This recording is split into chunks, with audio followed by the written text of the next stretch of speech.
রাধে রাধে বন্ধুরা, তোমরা সবাই কেমন আছো? আশা করছি সবাই খুব ভালো আছো।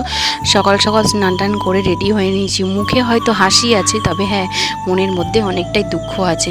অনেক দিন থেকেই না দিনগুলো বেশ খারাপ যাচ্ছে, তো ভাবলাম একটু মন্দির থেকে ঘুরে আসি। তো আমাদের ঝিলেতে একটা মন্দির আছে, চলো তোমাদেরকে নিয়ে যাচ্ছি। তো স্নান টান করে রেডি হয়েছে, পুচকু সোনাকে নিয়ে বার হয়ে পড়েছি। আর এই দেখো চলে এসেছি, চারিদিকে দেখছো জল, আর দুদিকেই কিন্তু পুকুর আছে, বড় বড় ঝিল। তো তার মাঝখানেই কিন্তু এই মন্দির আছে। চলো তোমাদেরকে এবার ঠাকুরগুলো দেখিয়ে দেব। তো তার মধ্যেই প্রথমেই এখানে আছে বাবা পঞ্চানন্দ ঠাকুর, আর তারপরে ছিল শীতলা আর মনসা ঠাকুর।